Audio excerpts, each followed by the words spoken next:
Aujourd'hui, j'ai envie de te parler de mon combat contre l'impudicité, les pensées impures et les oppressions démoniaques. C'est un témoignage que j'ai partagé à peu de personnes et personne ne connaît entièrement mon histoire. C'est pour ça que j'ai décidé de le partager aujourd'hui, surtout sous l'inspiration du Saint-Esprit. Alors, c'est parti. Déjà, tout commence dans l'enfance. J'ai grandi du coup avec mes deux parents, sans aucun souci. J'avais mes grandes sœurs, dont des demi-sœurs. J'avais mon petit frère, voilà, on était bien ensemble et tout. À la maison, il s'avère que c'était un peu compliqué. C'était compliqué parce que j'avais affaire en fait à un papa qui était très strict. Autant il était très connu pour aimer tous ses enfants, mais mon père, il était dur et il l'a été particulièrement envers moi. Ce n'est que plus tard que j'ai appris la raison pour laquelle il a été dur envers moi, et cette raison, elle est grave, mignonne et inspirée par l'amour, sauf que la manifestation de cette chose, moi qui étais enfant, je ne le comprenais pas. Il était trop dur en fait, tout simplement, donc j'ai fini par développer de l'amertume envers lui et à le détester.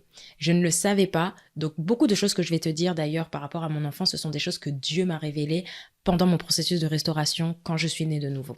Et donc du coup, j'ai commencé à le détester, mais avant même le détester, j'avais peur de lui. Pour moi, c'était comme une terreur. Je me disais, bah, je sais pas ce que j'ai fait de mal, je sais pas pourquoi il ne m'aime pas moi, mais bah, il semblerait que ce soit comme ça.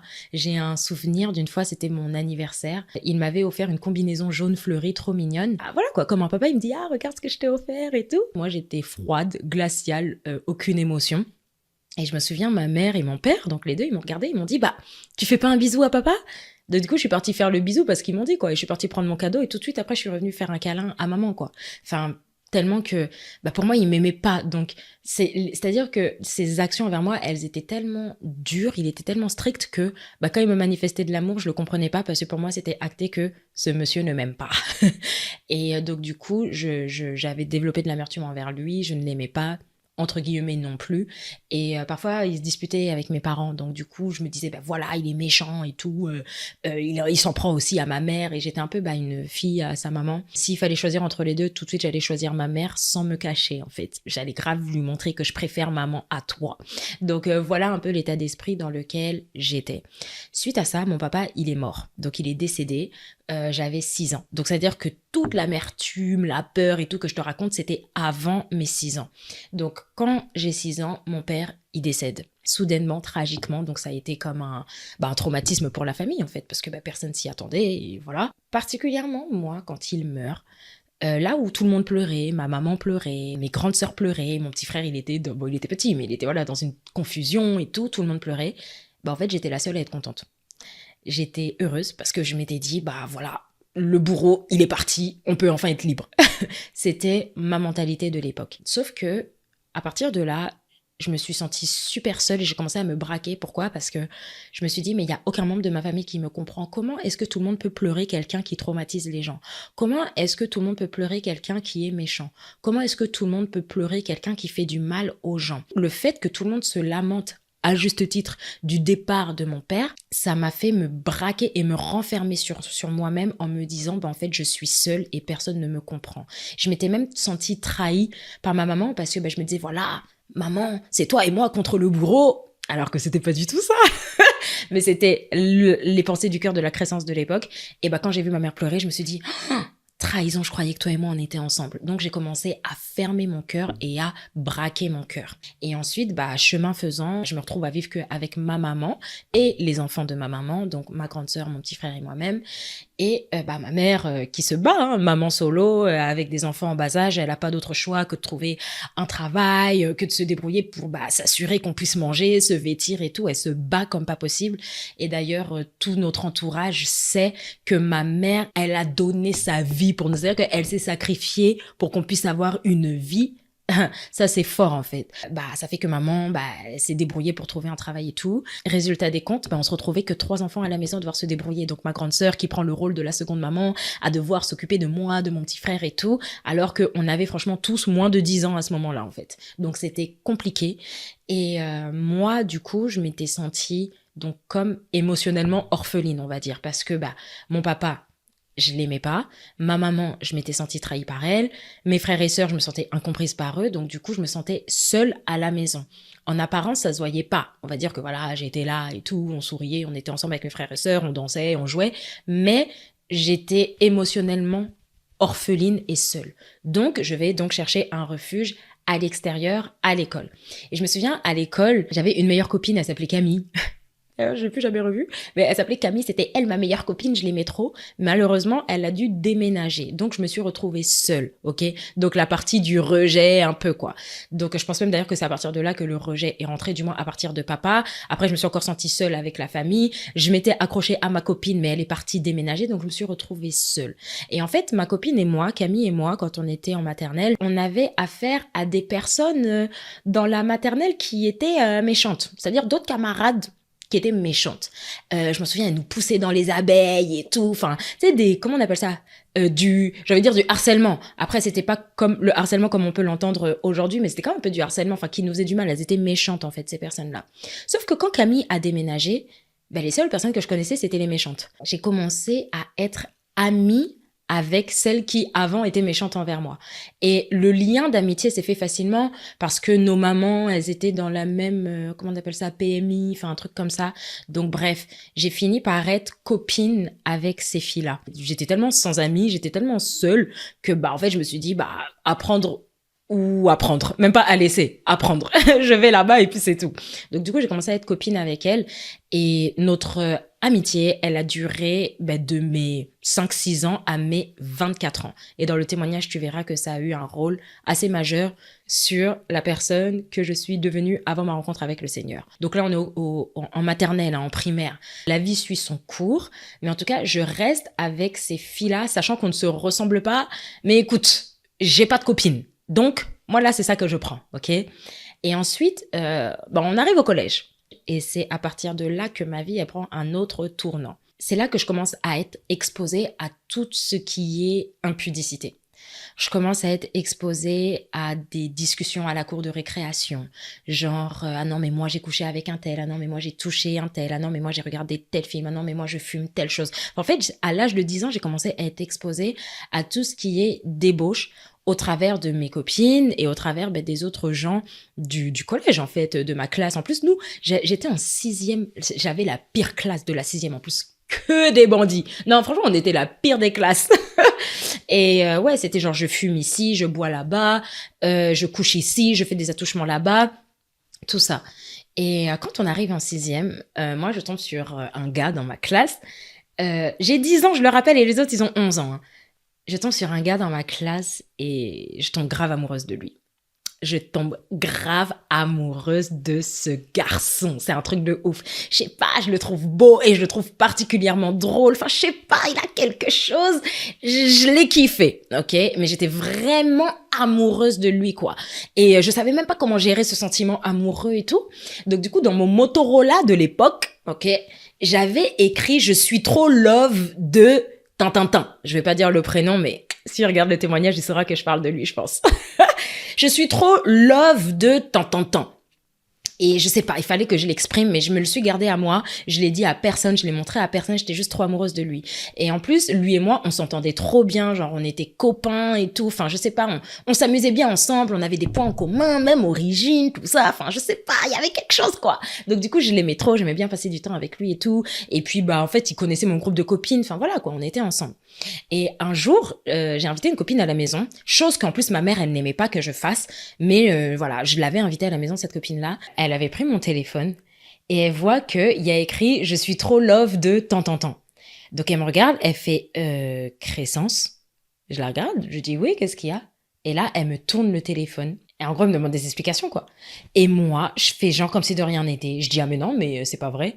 Ou bien, je crois que j'ai sorti un mytho, je sais plus lequel, genre, oui, non, mais ça, c'était avant. Ou oui, non, mais je sais pas. En tout cas, j'ai renié, j'étais grave dans le déni. J'ai dit, non, mais en tout cas, ce que tu as lu là dans le téléphone, c'est faux. Alors que c'était archi vrai. Et en fait, elle m'a grillé, elle a capté que j'avais menti, en fait. Et à partir de là, je sais pas ce qui s'est passé. C'est comme si elle avait développé une attitude de, ah bon, c'est pas la vérité? Et dans ces cas-là, on verra ça.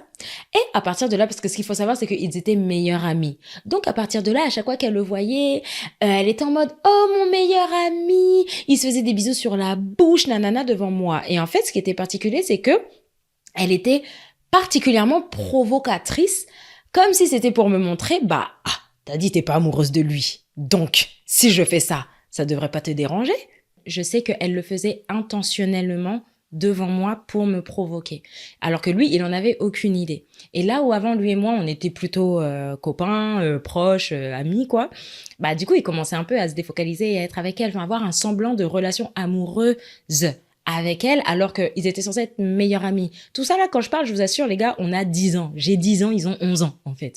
Mais je commence, du coup, à me sentir humiliée et comme trahi. Et puis, le gars, on se calculait moins. Et en fait, il s'avère que lui, j'ai été amoureuse de lui pendant, franchement, toutes les années collège. 6e, 5e, 4e, 3e.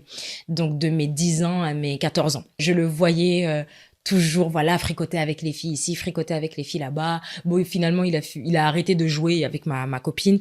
Un jour même, il m'avait même dit, ouais, je préfère passer du temps avec toi qu'avec elle. Enfin, du coup, c'est-à-dire qu'à l'âge de 10 ans, comme ça, je me faisais déjà berner. C'est des trucs compliqués comme ça. Mais franchement, je le vivais super mal. Et en fait, le fait que ma copine, elle ait fait ça, je me suis sentie trahie et humiliée. D'accord? Donc, j'étais déjà rejetée. Je me sentais abandonnée. Et là, je me suis sentie trahie et humiliée avec un profond sentiment d'injustice, en fait. Genre, ce que tu fais, ça se fait pas. Et en fait, pourquoi ça m'arrive? Parce que lui et moi, à la base, on s'entendait bien. Et maintenant, il est parti avec ma copine. À partir de là, vu que j'étais dans un environnement d'impudicité, j'ai eu une bonne éducation par ma maman, par la grâce de Dieu. Donc, je savais que voilà, il fallait pas non plus que je donne mon corps à n'importe qui. Moi, mes copines, là, je crois qu'elles avaient déjà même perdu leur virginité, des trucs comme ça. Mais moi, j'étais pas dans ça. Mais c'est aussi que j'étais beaucoup renfermée sur moi. Donc, ce que j'ai commencé à faire pour pallier à ce vide émotionnel en moi et à cette déception amoureuse et à cette trahison, j'ai commencé à m'imaginer dans ma tête que j'étais en couple avec lui. C'est-à-dire que j'ai commencé à tous les soirs prendre ce plaisir dans ce refuge et cette sorte de consolation de me dire que tu sais quoi, dans ma tête il va se passer mon monde idéal, ce que j'imagine d'idéal avec lui. Donc du coup dans ma tête je commençais à me faire des films avec lui où on se faisait des bisous, où on se faisait des câlins, où on sortait et où même on faisait des choses que j'entendais. Donc, en gros, clairement, ça a un nom, ça s'appelle un fantasme. Donc, du coup, j'ai commencé à développer cette habitude de fantasmer sur les gens, les garçons que j'aimais, à commencer par lui, en fait. Et même dans mes rêves, dans mon imagination, parce que c'était pas des rêves, c'était dans mon imagination. Donc, moi-même, je mettais des images sur ce que je voulais voir. Du coup, je m'imaginais même qu'on se mettait devant, ma copine qui m'avait pris mon gars, en mode, voilà, en fait, regarde, c'est moi qui préfère et tout. Et en fait, je me faisais que des scénarios comme ça en écoutant de la musique. Donc, mon kiff, c'était le soir, je rentre à la maison, je mets mes écouteurs. Juste avant de dormir, je me fais des faux scénarios dans ma tête où j'ai ma vie idéale avec le garçon que j'aime. Et ça me faisait du bien dans mon cœur, ça me faisait du bien dans mon corps. Et puis, disons que ça créait une sorte d'équilibre entre la déception que je vivais en réalité et le confort que je vivais dans ma non-réalité. Tu vois, mais on verra plus tard que c'était réel. C'est juste que c'était pas physique. À ce moment-là, j'étais pas du tout consciente d'être blessée ou quoi. Là, on passe en seconde au lycée. Toujours avec les mêmes copines, notre groupe s'est agrandi, tout ça, il se passe différentes choses. Et là, je tombe sur un autre gars. C'est bon, j'étais passée sur l'autre, là je tombe sur un autre gars. Ah, je le trouve beau, je le trouve mignon, je le trouve drôle. Ouais, je le trouve drôle. Je sais pas, j'avais quelque chose pour les gars qui étaient drôles en fait. On dirait que c'est ça mon goût. Et je le trouve drôle, il a un petit quelque chose et tout. Donc du coup, paf, je commence à être amoureuse de lui. Ok, mais je le dis à personne parce que j'ai compris à quoi ça ressemble. Je l'écris nulle part, je le dis à personne parce que je connais les schémas, d'accord? Donc voilà, en plus j'étais sa bonne pote, on rigolait bien. Par contre, grave mauvaise fréquentation, ça fume du shit ici, ça couche là-bas, ça vole de l'argent ici, enfin bref, gros comportement de bandit. Mais le gars, il était beau et il était drôle. Donc j'étais amoureuse de lui, là j'ai 14-15 ans, ok? Je le dis à personne, mais tu sais pas comment, une autre de mes copines, elle le savait pas, en tout cas, je l'avais pas dit. Elle commence à l'allumer. Donc lui, il finit par tomber amoureux de ma copine et elle commence à le séduire. En fait, c'était curieux parce que des deux situations là déjà que je raconte, je savais que mes copines n'avaient aucune intention de se mettre avec eux. C'était juste un jeu de séduction qu'elle faisait pour dire non, en fait, tourne les regards sur moi. En fait, voilà. tournent les regards sur moi. Et eux, les garçons, donc les deux pour l'instant, ils tournaient les regards, ils étaient séduits, c'est comme s'ils tombaient dans le filet de ces copines-là. Et en fait, déjà, ce qu'il faut savoir, c'est que les deux copines dont je parle, elles sont sœurs. Je me retrouve dans un schéma où j'étais amoureuse du gars quand j'arrive au lycée et ma copine, elle commence à séduire le gars et lui, il commence à être genre comme hypnotisé par elle, quoi. Je suis encore déçue, mais là, je le cache et je me le cache même à moi-même. Je sais pas, je le cache à tout le monde. Mais je continue mon petit jeu dans ma tête tous les soirs avant de dormir. Il se passe la vie idéale que je veux, où je suis avec lui, je fais ce que je veux avec lui. Voilà. Je te laisse même pas imaginer ce que c'est parce que je veux pas que tu aies des pensées impures. Ok. Mais du coup, c'est comme ça que les pensées impures ont commencé à venir. Mais moi, est-ce que je connaissais le Seigneur? Je connaissais pas du tout le Seigneur. Hein. Moi, je suis pas née dans une famille chrétienne. Je l'ai pas dit, mais beaucoup de personnes disent oui, voilà, je suis chrétienne. Mais en vrai, on l'est pas. Parce qu'un chrétien, c'est celui qui imite Christ et qui obéit à la parole de Christ. Donc, non, je ne suis pas née dans une famille chrétienne. Donc, le même schéma s'est répété. Ok. Ça passe. Ensuite, j'ai mon bac. Par la grâce de Dieu, j'ai eu une bonne note au bac. Enfin voilà, j'ai décroché la mention bien, j'étais contente. J'étais à ça d'avoir la mention très bien en plus, ça m'a saoulée. Mais donc du coup, voilà, on avance et tout. Et là, je passe en études supérieures, je fais une école de commerce. Là, je me dis, ok, je vais me débarrasser de ma bande de copines, dans le sens parce que je sais qu'on n'avait pas choisi la même filière. Elles allaient dans des facs, des universités et tout. Moi, je suis partie dans l'école de commerce. Du coup, je me suis dit, c'est bien, je vais un peu pouvoir m'émanciper et sortir de ça. Là, j'ai 17-18 ans. Je me dis, bah voilà, de mes 6 ans jusqu'à mes 18 ans, j'étais dans ce cercle avec ces copines exposées à l'impudicité, à la séduction, à la drogue. Ah oui, et ce que je n'ai pas dit aussi, c'est que dans cette bande d'amis, il y avait clairement une chef. Disons les choses, dans cette bande d'amis, il y avait clairement une chef qui sortait. Et c'est-à-dire que si elle décidait qu'aujourd'hui on te taille, on va toutes te tailler. Si on décide qu'aujourd'hui c'est toi le bouc émissaire, tu seras le bouc émissaire. On était un peu un groupe de peste. On était un groupe de meufs méchantes. Parce que comme j'ai dit, rappelle-toi, moi, en maternelle déjà, ça se voyait de toutes les façons. On me poussait dans les abeilles, enfin je me faisais un peu harceler et tout. Bon, en fait, en grandissant, ça n'a pas changé. Mais moi, du coup, vu que j'avais tellement pas envie d'être seule et tellement pas envie d'être rejetée, j'ai commencé à traîner avec elle et à agir comme elle. Sauf que j'étais une fausse peste. Mais je préférais être une fausse peste que d'être seule. C'était à base de voilà, à la cour de récré, on humiliait les gens, on se moquait des gens. Enfin, vraiment, dans les films, là, les filles que t'aimes pas voir, bah franchement, on était ça. On était vraiment ça. Donc, du coup, j'étais une fausse moi. C'est là que j'ai commencé à porter des masques, en fait. J'ai commencé à prétendre être quelqu'un que je ne suis pas parce que je ne voulais pas être seule et aussi parce que mes expériences m'ont prouvé que les garçons, ils aimaient le type de profil de mes copines. Donc du coup, j'ai commencé à me dire, bah en fait, ce que je suis, c'est pas bon. Ce que je dois être, bah visiblement, c'est être méchante. Ce que je dois être, bah visiblement, c'est être une séductrice. Ce que je dois être, visiblement, bah c'est charmer les garçons. Ce que je dois être, visiblement, bah c'est, enfin, je sais pas, il y en avait une, enfin, non, franchement, avec les garçons, elles avaient des relations très bizarres. Je les mets pas toutes dans le même panier, je pense à des personnes spécifiques, mais ça change rien à mon témoignage de toutes les façons. Mais c'était à base de ouais, j'ai un plan ici, j'ai un garçon là, il me donne de l'argent, il est riche. Donc du coup, ça fait que voilà, à des 13 ans, la go, elle pouvait avoir des 50 euros, des 100 euros, tu sais pas d'où ça sort. C'était un peu comme du michetonnage en fait. Enfin, disons les choses, c'est bizarre qu'à l'adolescence, tu puisses avoir une vie comme ça, en fait. Mais c'était comme ça c'était avec ce genre de filles-là que je traînais. Et je me disais que c'était moi qui faisais pitié. Et ma mère, elle ne les aimait pas. Enfin, elle aimait pas du tout ces fréquentations-là. Mais j'étais en mode, bon, maman, tu connais pas ma réalité, tu comprends pas que si je suis pas avec elle, je suis avec personne, donc en fait, même si t'aimes pas, je m'en fous. Enfin, les deux sœurs surtout, notamment une, elle avait quand même un grand pouvoir d'influence sur tout le groupe, en fait, ce qui faisait que, voilà, on grandissait même dans un environnement de critique, où on se critiquait beaucoup les unes les autres, mais on le savait pas, enfin, beaucoup d'hypocrisie, enfin. Bref, donc voilà un peu l'environnement dans lequel je grandis. Donc quand j'arrive en études supérieures, je me dis, ok, là, peut-être que je vais pouvoir un peu m'émanciper. Mais il y a quand même une phrase que ma maman m'avait dite, pas parce que tu passes en école de commerce et que c'est bien vu, que tu dois mépriser tes copines avec qui tu as grandi, parce que voilà, elles sont à la fac et tout. Donc en gros, elle m'a dit, ne les délaisse pas trop. Ça, c'est quand j'étais grande. Ma mère, elle a fini par lâcher l'affaire. C'était quand j'étais enfant qu'elle me disait qu'elle n'était pas d'accord avec nos relations, mais elle a compris que c'était mort. Donc, elle a fini par me donner ce conseil. Donc, quand j'arrive en école de commerce, je me fais de nouveaux amis, de nouveaux copains et tout, ça me fait du bien, je change d'air, donc ça c'est cool quand même. Mais j'essaye quand même de les inviter aux soirées étudiantes et tout. C'est pas tout le monde, c'est pas toutes les filles qui viennent, mais celle qui était méchante là, hein, l'influente, elle venait. ça me posait pas problème. Quand j'arrive en école de commerce, je tombe sur un autre gars. Bah oui, bah parce que sinon c'est pas drôle. Donc là, je tombe sur un autre gars qui est lui aussi drôle. Et je l'aimais bien, il était mignon, il avait un charme, voilà, il avait un petit quelque chose et tout.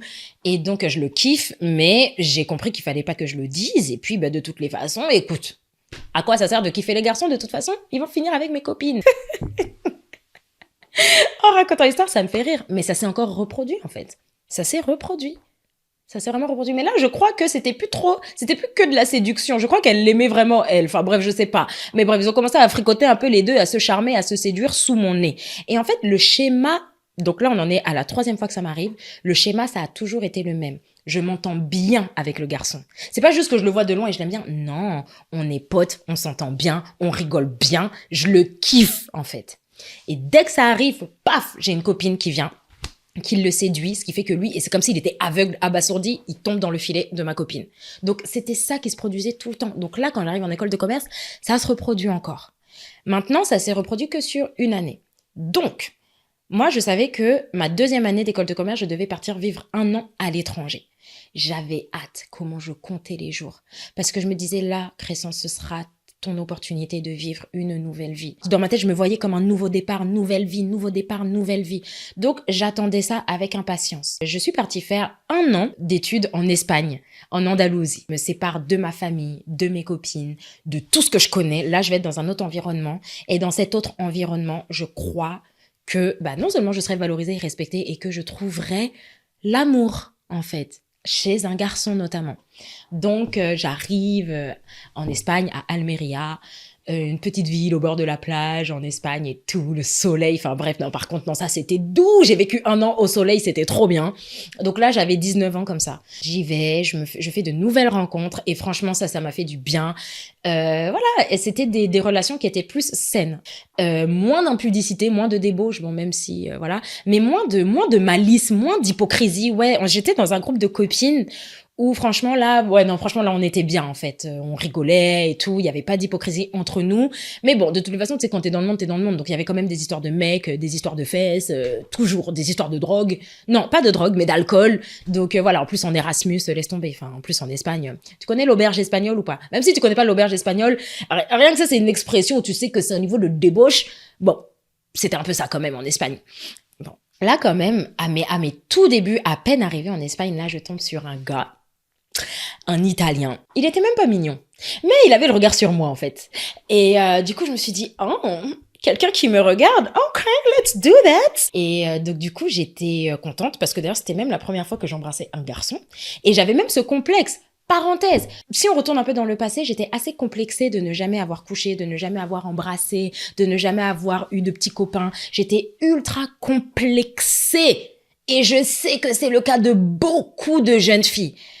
Avec du recul, écoute, aujourd'hui j'ai 30 ans. Je t'assure que si t'as jamais eu de copain, que si t'as jamais couché, c'est Dieu qui te fait une grâce immense de te préserver. Mais franchement, mais reste comme ça et n'aie pas honte. Parce que là, quand je raconte mon histoire, je t'assure que les personnes qui couchaient, qui avaient des copains et tout, c'est pas celles qui ont le meilleur rôle dans mon histoire. Vraiment pas. Mais vraiment pas.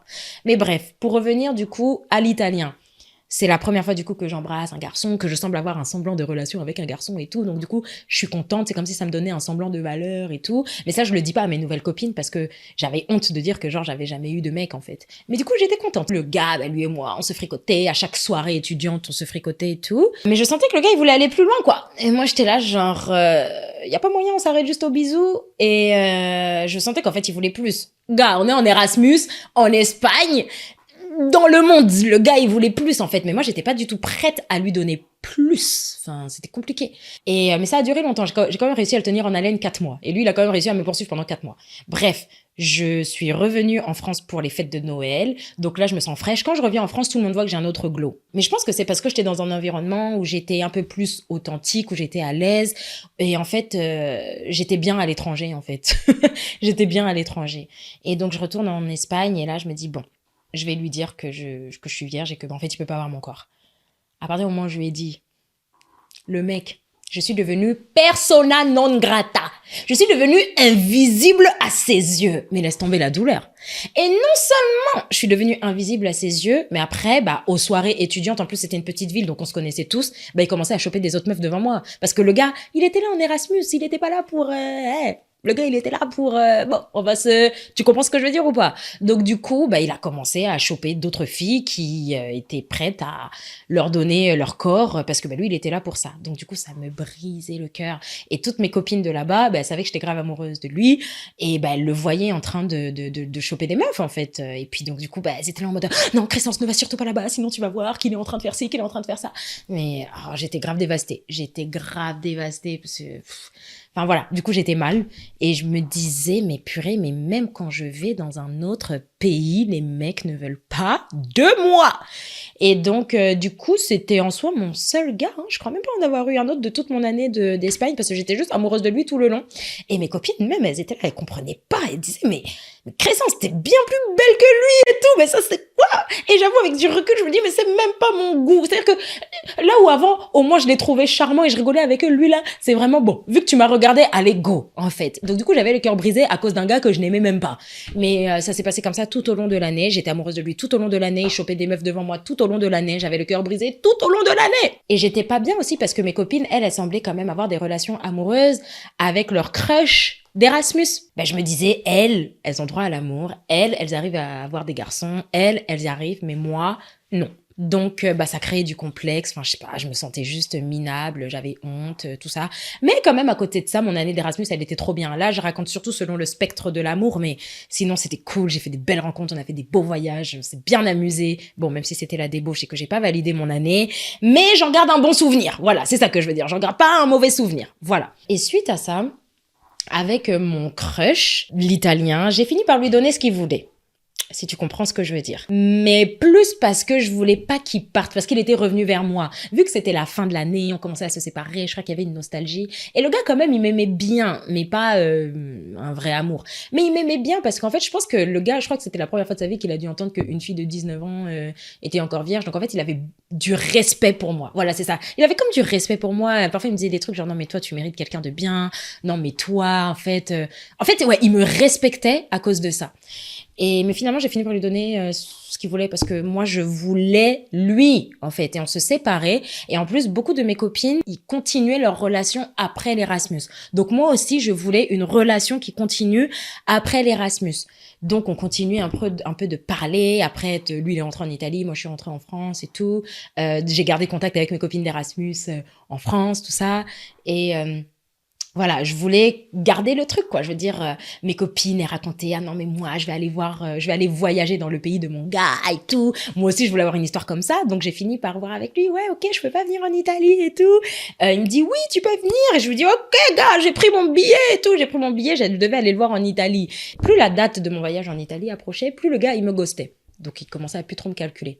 Et j'étais pas bien, parce que je me disais, c'est quoi le délire, en fait? Pendant ce temps-là, mes copines, elles voyageaient en Italie, elles se faisaient des voyages, des spas, elles envoyaient des photos. Non, c'était pas des spas, mais des histoires de love avec leurs mecs, quoi. C'était trop beau à voir, c'était trop beau à raconter. Mais moi, non, il ne me calculait pas. Après, il a fini par me dire, peut-être quoi, je sais même pas combien de temps avant que je voyage. Mais c'était un truc assez insolent, genre 3 jours avant que je voyage pour aller en Italie. Il me dit, ouais, non, désolé, en fait, ce sera pas possible, je pourrais pas t'accueillir en Italie. Je pourrais pas t'accueillir chez moi. Il m'a laissé. Donc en fait, le gars, il me ghostait. Et tu connais, moi, je le stalkais, je regardais ses heures de connexion sur WhatsApp à chaque instant et tout. Bref.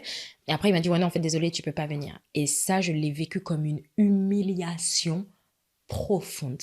C'est-à-dire que ça, je l'ai vécu comme une énorme humiliation. Parce que je me suis dit, mais non seulement toi, déjà, tu te fous de moi. Genre, tu pouvais pas me le dire avant. De un. De deux, je me suis dit, mais j'ai mis mes organes dans un gars que j'aime même pas. Et en plus, comment est-ce que je vais aller raconter à mes copines que finalement, je voyage pas, alors qu'elles, elles avaient déjà voyagé pour aller voir leur mec. Donc du coup, j'avais honte. Et surtout, bien sûr, t'imagines, mes copines de France, là, on était toujours copines, hein, celles de avant que je voyage en Erasmus, on était toujours copines, donc bien sûr que je leur avais raconté que j'avais un mec, bien sûr que je leur avais raconté que j'avais un Italien, et là, maintenant, je dois dire à tout le monde comment l'Italien, en fait, m'a mis un plan, et que, en fait, c'est fini. En fait, il m'a même pas largué, tu vois, pour dire à quel point j'étais nobody pour lui, il m'a même pas largué, c'était juste, ouais, non, désolé, et puis c'est tout, ça s'est arrêté là. J'ai pleuré toutes les larmes de mon corps. J'ai chialé, ma mère, elle savait même pas quoi faire de moi et tout. Crescence, tu veux manger? J'étais juste sous ma couette, je disais rien. Enfin, vous voyez que j'étais dans un goumin pas possible. Le goumin, ça veut dire peine de cœur, hein. Mais dans mon cœur, j'ai dit, voilà, je suis une femme intelligente. Donc, ce que je vais faire, c'est que je vais consacrer ma vie à ma carrière. Et les hommes, je ne veux plus jamais en entendre parler. Là, je n'ai toujours pas rencontré Jésus, hein, rien de Jésus. Bon, dans mon école de commerce, oui, il y avait une fille qui me parlait un peu de Jésus, mais ça, c'est même le témoignage de ma conversion, ça devrait être une autre vidéo. Mais là, j'ai pas envie de parler de ça parce que j'ai envie de parler des pensées impures, etc. Donc, entre-temps, pour revenir à mon témoignage, parce que j'ai beaucoup parlé d'histoire d'amour, mais entre-temps, je continuais de nourrir encore mes pensées impures, en fait, avec l'italien, avec mes anciens amoureux, en fait, avec tout le monde, je sais pas, parce que je cherchais juste de l'amour et je n'en trouvais pas. Tu comprendras dans quelques minutes le lien avec les oppressions démoniaques et tout. Parce que là, je connais pas Dieu, en fait. Donc, j'ai pas forcément d'oppression démoniaque, j'ai que des blessures et encore, je n'ai même pas conscience que je suis blessée. Je suis tellement déconnectée de moi-même, je me rejette tellement, j'ai tellement pas de bonne estime personnelle que, écoute, je suis là, il y a de l'air ici, on le respire et puis c'est tout.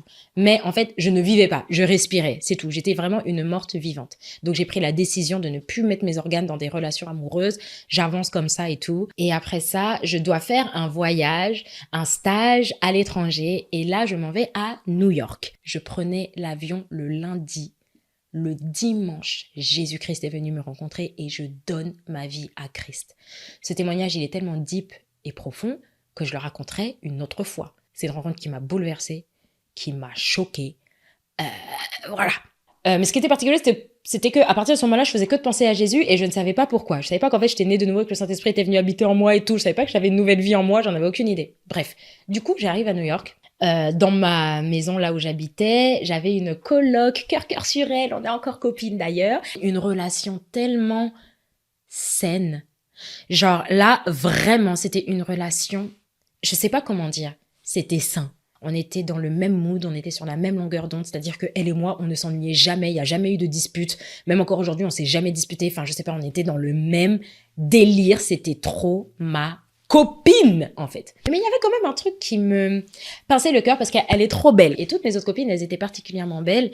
Et donc, du coup, on leur faisait souvent la remarque. D'ailleurs, ce qu'il faut savoir, c'est que mon groupe de copines de l'époque, elles étaient métisses, ok? J'ai beaucoup traîné avec des métisses. Mais bon, c'est un concours de circonstances, ok? Elle était tellement belle qu'il y avait des gens dans la rue qui l'arrêtaient pour lui dire « Tu es trop belle ». Et elle était contente, tu vois, c'était normal, elle le prenait comme un compliment. Mais moi, ça me piquait. Pas tant que j'étais jalouse, mais ça me rappelait que j'étais moche. Voilà, c'était ça. J'étais pas jalouse d'elle parce que elle était pas dans une posture de séduction quand on lui faisait ses compliments. Elle était pas dans une posture où elle se sentait au-dessus, comme j'ai pu connaître auparavant. Elle, c'était ça. C'est juste qu'à chaque fois qu'on faisait ça, ça me rappelait que je n'avais pas le bon profil parce que dans le fond, dans ma tête, je me disais quand même que le profil qui plaît aux hommes, c'est les métisses. Ouais, ça, c'est quand même, c'était rentré dans ma tête. Le profil qui plaît aux hommes, c'est les métisses. Et ben moi, je le suis pas. J'ai pas cherché à me décaper la peau, mais je me disais que j'ai pas le profil qu'il faut, en fait. Voilà. Mais bon, bref, voilà, je suis dans ce mood-là. Je passe mes 6 mois à New York et tout. Ça se passe bien. Là où ça devient intéressant par rapport aux oppressions et aux pensées impures et aux pensées d'impudicité, c'est que quand je reviens en France, je trouve une église. Donc j'arrive à l'église où je suis encore actuellement, c'est Impact Centre Chrétien. Et donc là, je suis exposée à la parole de vérité. Là, je suis exposée à des prédications qui me parlent d'obéissance, qui me parlent de sanctification, qui me parlent de consécration et tout. Mais je suis dérangée parce que là, je vois que j'ai des pensées qui sont bizarres à l'intérieur de moi, notamment des pensées impures. Quand même, je suis quand même tout feu tout flamme quand j'entends les prédications, j'ai vraiment envie de m'engager et tout. Et je tombe sur un gars. J'ai dit, what? Ça, c'est quoi? On peut être beau comme ça? Et du coup, je suis tombée amoureuse de lui. Genre, coup de foudre. Pour le coup, c'était vraiment un coup de foudre. Et quand j'ai eu ce sentiment amoureux qui est tombé dans mon cœur, et ça, je sais que je l'ai partagé dans une vidéo qui s'appelle « Le blocage majeur de ta guérison intérieure », quand j'ai eu ce sentiment amoureux-là vis-à-vis de lui, j'ai eu peur. Parce que c'est comme si genre j'avais compris ma leçon. Je sais que dès que je suis amoureuse d'un garçon, ça finit mal, je finis blessée. Donc, j'ai voulu chasser de moi ce sentiment amoureux-là vis-à-vis du gars à l'église. Sauf que j'y arrivais pas. C'était plus fort que moi. Je pensais à lui tout le temps. Et donc, du coup, même quand je rentrais à la maison, je continuais d'avoir des pensées impures, à me faire des scénarios avec lui, qu'on était comme ci, qu'on était comme ça à l'église et tout. C'était compliqué. Et là, pour le coup, c'était bad parce que je savais que là, il y avait le Saint-Esprit. Encore avant, quand je faisais ça, je m'en foutais. Pour moi, c'était pas un péché, tu vois. Mais là, avec la parole, avec le Saint-Esprit en moi, je savais que c'était pas bien, mais c'était pour le coup vraiment plus fort que moi. Je ne pouvais pas faire autre chose que de fantasmer sur le gars. C'était compliqué, je savais pas quoi faire de ses pensées et tout. Et donc du coup, je commençais même à considérer que le gars c'était un démon et que le sentiment amoureux que j'avais c'était un démon parce que le sentiment amoureux que j'avais il me poussait à fantasmer en fait. Donc du coup j'étais confuse, en plus je pensais à des versets comme oui si tu convoites t'as déjà péché dans ton cœur et tout, donc je savais pas quoi faire, j'étais complètement désemparée. Je pouvais pas voir le gars en peinture parce que je me disais que à cause de lui je pêche. Parce que je suis amoureuse de lui, voilà, je commence à avoir des pensées impures et tout, voilà. Du coup, ça m'énerve. Dès que je le voyais à l'église, je fermais mon front, j'étais fâchée, je le détestais parce que il m'empêchait d'être sainte. Enfin, c'était la pensée, parce que ça n'avait rien à voir avec lui, ça avait tout à voir avec moi, clairement. Mais je me disais qu'il m'empêchait d'avoir une vie de sainteté à cause du sentiment amoureux qu'il y avait en moi. Donc voilà, dès que je pensais à lui et que j'avais le sentiment amoureux, je le taillais en pièces dans le nom de Jésus. Enfin bref, c'était compliqué. À un moment, en parallèle, il y a eu un autre garçon, toujours à l'église. Tu sais, à l'église, en plus, il y a des gars, des frères en Christ qui sont tellement bienveillants. Ils sont là, ils ont des cœurs de berger, ils se soucient de toi et tout. Mais moi, gars, t'as un cœur de berger, tu me prêtes de l'attention alors que j'ai toujours été rejetée et invisible aux yeux des hommes. Mais je tombe amoureuse de toi, en fait. Mais c'était le cas, je suis tombée amoureuse du gars. Sauf que ce qui était particulier, c'est que quand je le regardais, il n'y avait rien, absolument rien en lui, sur lui, qui me plaisait. Mais j'étais amoureuse de lui. Et lui aussi, pareil. Je me faisais des films dans ma tête, des pensées cochonnes. C'était pas comme si ça m'était imposé. C'était comme si moi-même je le faisais. Parce que ça me faisait du bien. Et parce que j'avais développé cette habitude-là, que quand tu es amoureuse de quelqu'un, quand tu kiffes un garçon, tu te couches le soir, tu te fais des films et des scénarios dans ta tête, tu fantasmes de comment vous vous embrassez, de comment vous faites ci, vous faites ça. Je faisais ça tout le temps. Donc là, ça veut dire que je faisais ça avec 2 garçons à l'église. Et je me sentais mal parce que je savais que mes pensées, elles étaient souillées, je savais que je péchais devant le Seigneur et je savais pas comment me débarrasser de ces pensées mauvaises. Je me disais que j'avais un démon et tout. Et bah, franchement, les pensées comme ça, des fantasmes et tout, c'est de l'impudicité. Et en fait, la réalité, c'est que quand je me faisais des fantasmes comme ça, donc des films avec les garçons, peut-être que dans le monde physique, il ne se passait rien. C'est-à-dire que personne ne savait les pensées cochonnes que j'avais, mais dans le monde spirituel, il se passait quelque chose. Pourquoi ? Parce que nos pensées, elles sont hautement spirituelles. Je répète, nos pensées sont totalement spirituelles, elles créent quelque chose dans le monde invisible. J'ai entendu mon pasteur dire que nos pensées, ce sont comme des prières silencieuses. C'est comme des paroles silencieuses, en fait. Il ne se passe pas rien quand on pense de la sorte.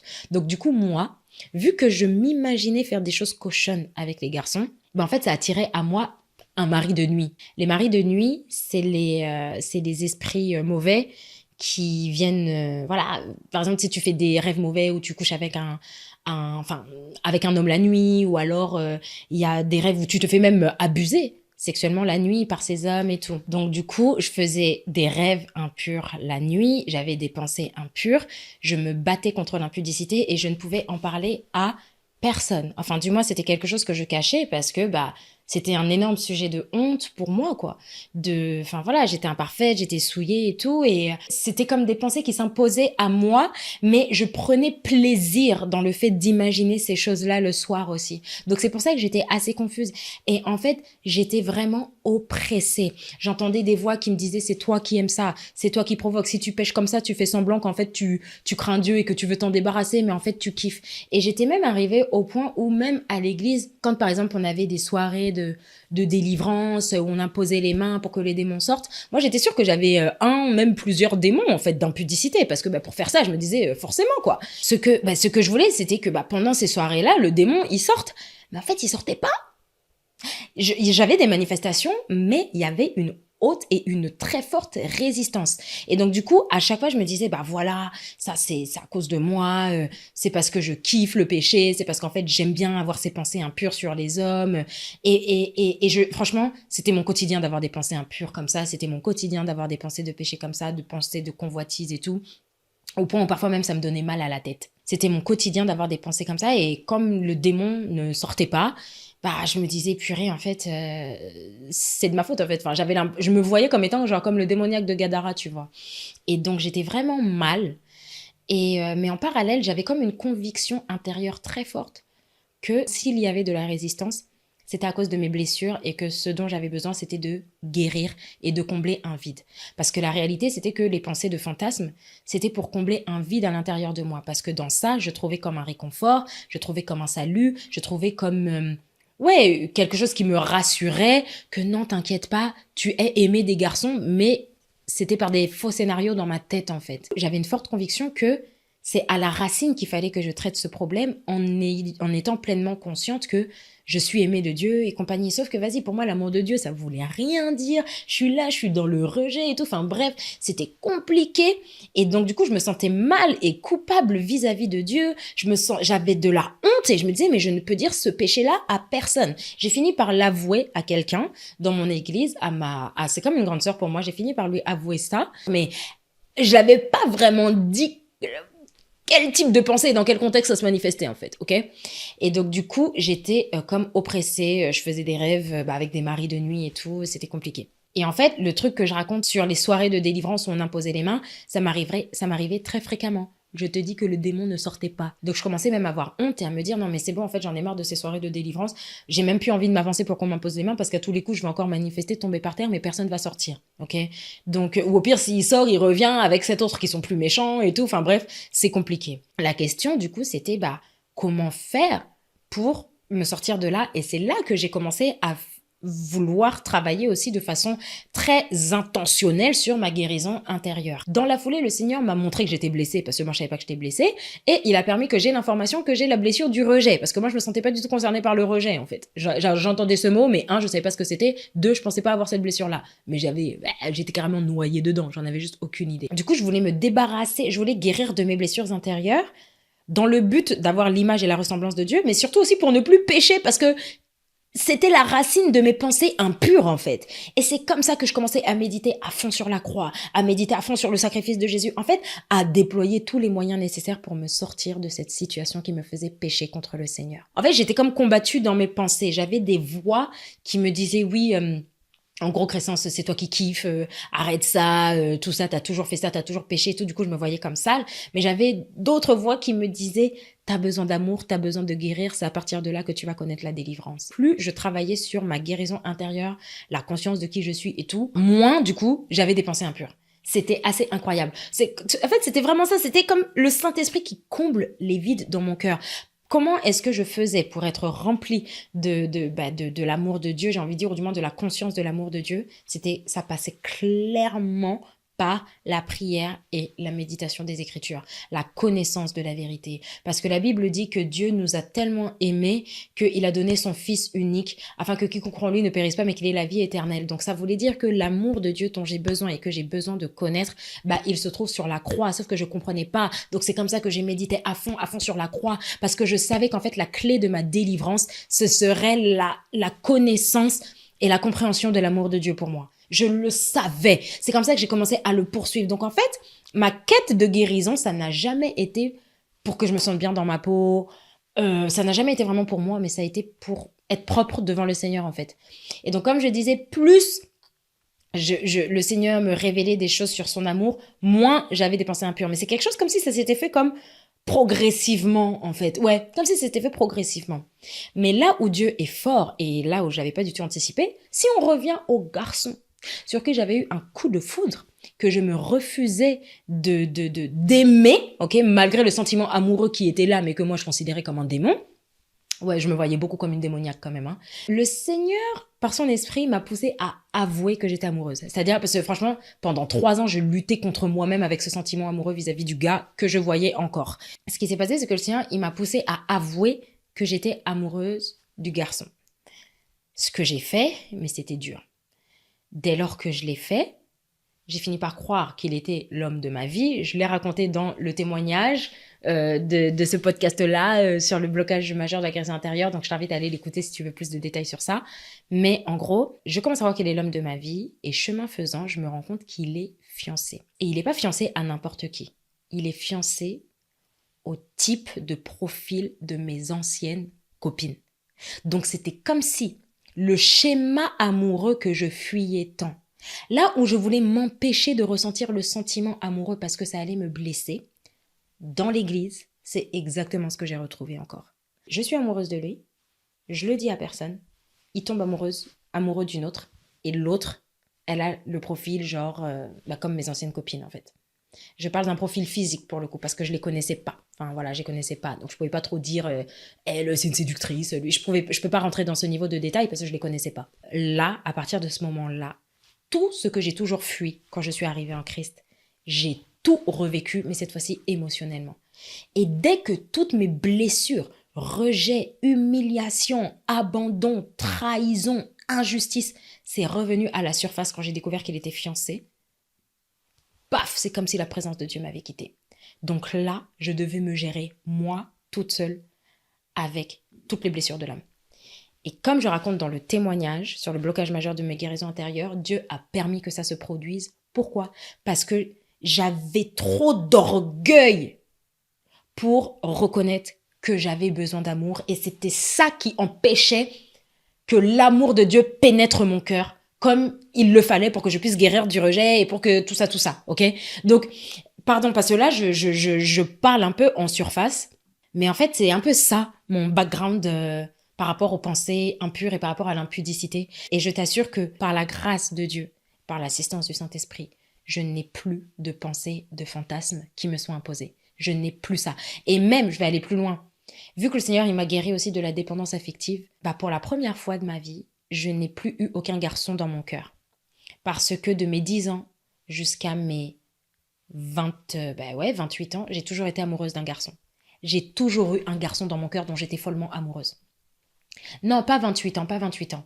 26 ans, voilà. Ça s'est arrêté à mes 26 ans. Ouais.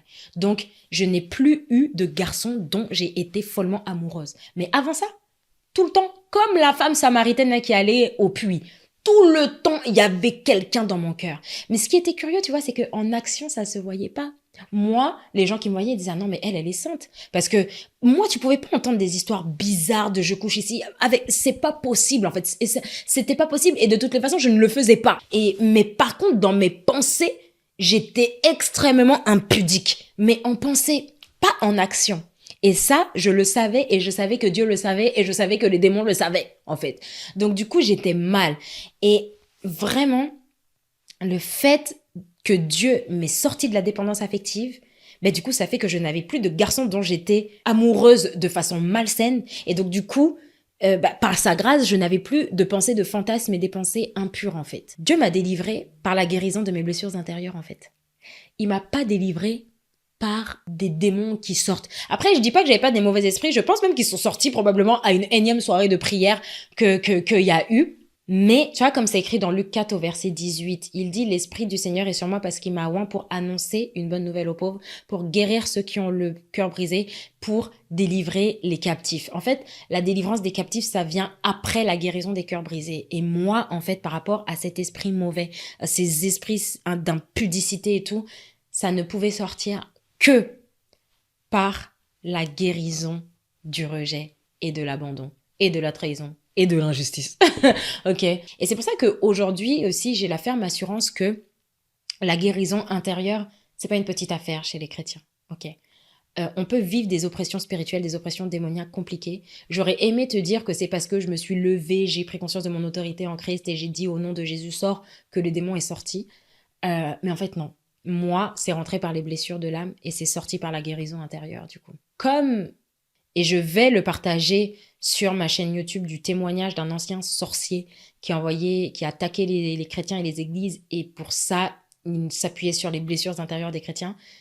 Je sais aujourd'hui que pour beaucoup d'entre nous, on prend beaucoup à la légère notre guérison intérieure et on veut vite s'empresser de chasser des démons, alors qu'en fait, les démons, ils s'appuient sur nos blessures de l'âme pour nous oppresser. Je le redis, les démons, ils s'appuient sur nos blessures de l'âme pour nous oppresser. Parce que Jésus, il a dit, le prince de ce monde vient et il n'a rien en moi qui ne lui appartienne. La malédiction sans cause, elle n'a pas d'effet. Le diable, il n'est pas si fort que ça. Le Seigneur, il a dépouillé les dominations, les autorités, il les a livrées publiquement en spectacle en triomphant d'elles par la croix. Donc, ces esprits-là, en réalité, n'ont aucun pouvoir sur nous. Mais ils en ont un si on leur donne comme de la matière première, en fait. Ok. Donc, la guérison de nos blessures intérieures, c'est pas une petite affaire. C'est pas juste pour se sentir bien dans sa peau. C'est vraiment pour être libre. en fait. Être libre d'être les personnes que Dieu a toujours prévu qu'on soit, c'est-à-dire des hommes et des femmes à son image et à sa ressemblance. Donc, voilà comment le Seigneur m'a délivré des pensées impures, des pensées de fantasmes, des pensées d'impudicité. Il m'a délivré par la guérison de mon âme. Voilà. Donc en tout cas, j'espère que ce témoignage t'a parlé d'une manière ou d'une autre. Si ça a été le cas, n'hésite pas à mettre un 5 étoiles, n'hésite pas à mettre un pouce si tu m'écoutes sur YouTube, n'hésite pas à le partager à quelqu'un qui pourrait en avoir besoin. Et moi, d'ici là, je te dis see you soon. Bye bye.